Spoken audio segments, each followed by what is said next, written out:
Hi everyone, I'm just here to do a quick video about an ink palette that I made for autumn. This is my third time trying to film this video. The postman showed up and then one time I was sitting alone sort of talking to myself in the room, which I've certainly done more embarrassing things in my life. But hopefully, having had a couple of dress rehearsals, it will go much better than it would if I hadn't been interrupted. This is my ink palette that I've put together for the autumn season. I knew that I wanted some yellows, some rusty colours and some dark greeny browns, and then I also wanted to pick a very pigmented, saturated colour as well.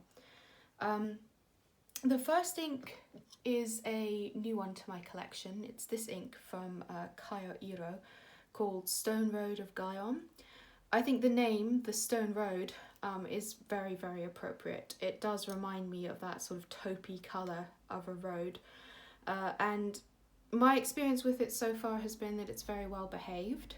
It airs a little bit on the dry side, which isn't a problem for me, but it's certainly not a wet ink. And it doesn't have a lot of shading. It's actually fairly consistent and fairly saturated, which there are a lot of shaders in here, and usually I enjoy a shading ink, but I quite like this one. I also like it out of a fine nib. It has a kind of romantic, faded quality to it that I enjoy. I also knew I wanted some yellows, so I went for another new ink to my collection, this Kobe ink called Taisanji Yellow. They come in these really cute squat little bottles that are horrendous to fill from, at least for me. I am terrified when I fill from them. It just feels like I'm gonna bang my nib against the bottom, the glass of the bottom, and hurt it. I guess I could do things to get around that, like I could use a little syringe and fill it that way, or fill up a vial, but yeah, I think the bottles are cute, but I'm not sure that I enjoy the experience of filling from them. And the other yellow ink that I picked is a old favourite, Robert Oster's African Gold. I've had this ink for a while now and I really enjoy it. It's quite similar to the Kobe ink. Taisanji Yellow is a little deeper and richer. Robert Oster, you'll see in the writing, is a bit lighter. Both of them are beautiful shaders, very autumnal. I would say that the Taisanji Yellow is a little bit drier than the Robert Oster, so while this one is a deeper, perhaps more legible colour, this one is maybe a nicer writing experience overall. Another Kobe ink that I picked is a sort of ancient copper adjacent ink. It's Kobe Arima Amber, very nice terracotta shade. And then two more Robert Osters. I love Robert Oster, probably my favourite ink brand. These two are quite similar, but I love both of them. This one's Melon Tea. This is my second bottle of Melon Tea. Usually when I use up an ink, that's it. I've used it up and I want to move on to something new. I mean, new inks come out all the time and you always want to try new ones, but this one, I tried to be without it and I couldn't, so she's back. This is a very greeny brown colour. It reminds me almost of sort of mulch, like when all the leaves kind of towards November time, when they all sort of clump together and disintegrate. And Khakhi is a more greeny brown. I also really enjoy this. There was a period of time when I would only write morning pages in Robert Oster Khakhi with my Pilot Custom 823 fountain pen. And it's a combination that I still really love. So I've spent a long time with this ink and it behaves super well, really nice flow, it's never misbehaved, it's never served me wrong. This is just correction tape on the page because I can't draw lines, nothing to do with the ink. And I meant not to swatch over it, but of course then I did, and I was so far down the page that it felt like I couldn't go back. I'd reached the point of no return. This one I've talked about a little bit before. This is Rohrer and Klinger's ink, Alt-Goldgrün. Very leafy green colour. This is a beautiful shader and quite a wet, watery ink. It's a really good ink for if you've got a new pen and you want to get a feel for the nib. I will often ink that like a new pen up with this ink. I think it's really an old reliable. And then lastly is this beautiful ink. So the Japanese name for this, I believe, is Yonaga, but the translation is Long Autumn Night, which is appropriate.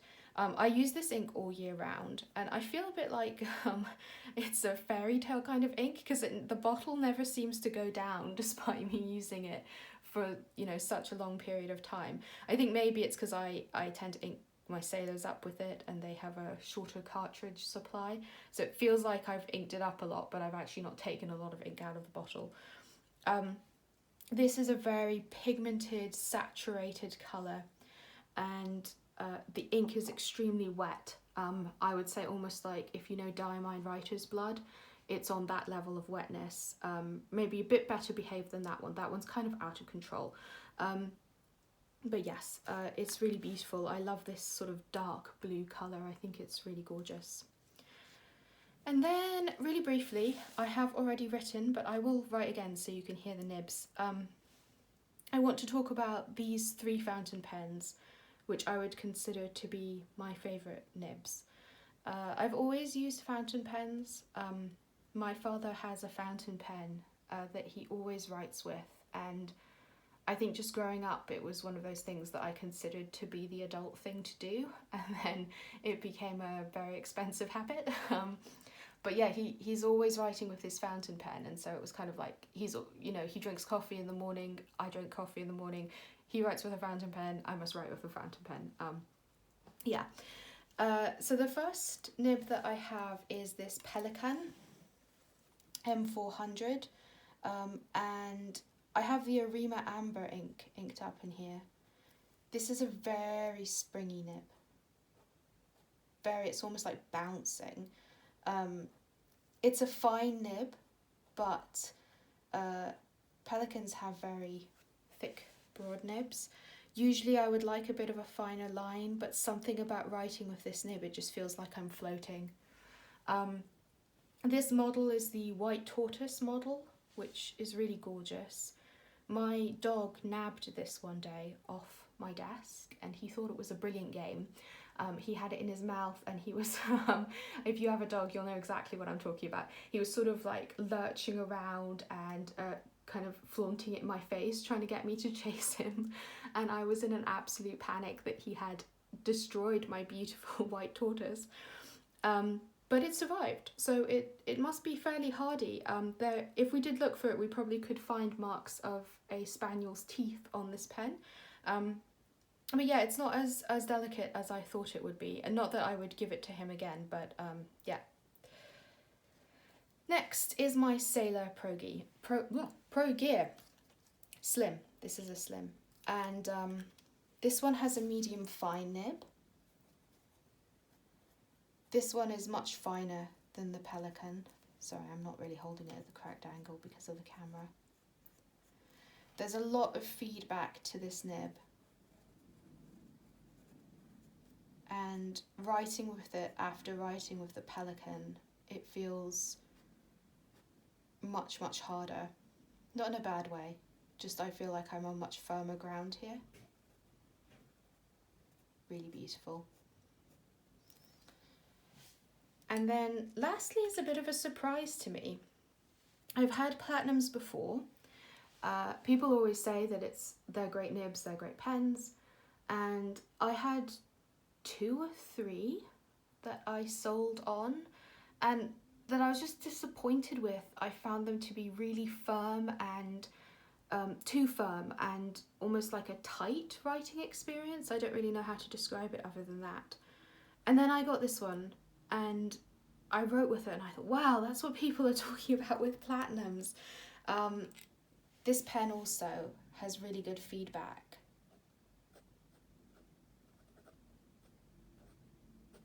And the sound it makes, I was saying when I recorded before, reminds me of the sound of my father's fountain pen.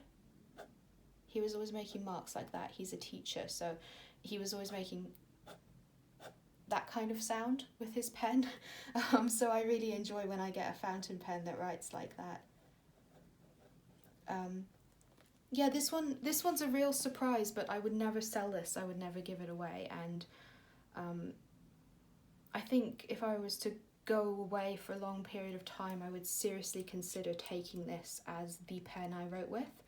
The only thing that would hold me back is the ink capacity, because it's a cartridge rather than a piston, so it will hold much less than something like this Pelikan will hold much more ink in it, and so you can write with it for longer. This line is coming out a little bit thicker than it usually would because of how wet this Shikiori ink is. So one thing to bear in mind is it's usually finer than that Sailor, I would say, or at least as fine as that Sailor, but it's coming out here just a bit thicker than usual. Yeah, so these are my top 3. I love all these pens for different reasons. They give me sort of different feelings when I write with them. And that is my ink palette for autumn. Let me know below what your ink palette is for autumn, and or what your favourite pens are. Are you a fountain pen person? I imagine if you're watching this video you might be. But if not, you know, what other things do you like? Do you like a ballpoint? Are you never worry about pens? Are you a pencil person? Some people are pencil people, which I didn't really realise till I was in the stationery hobby. Yes. Thank you for watching. If you like this video, consider giving it a like so I know to make more of them. Otherwise, I will catch you in the next video, and I really appreciate you spending time with me. Bye!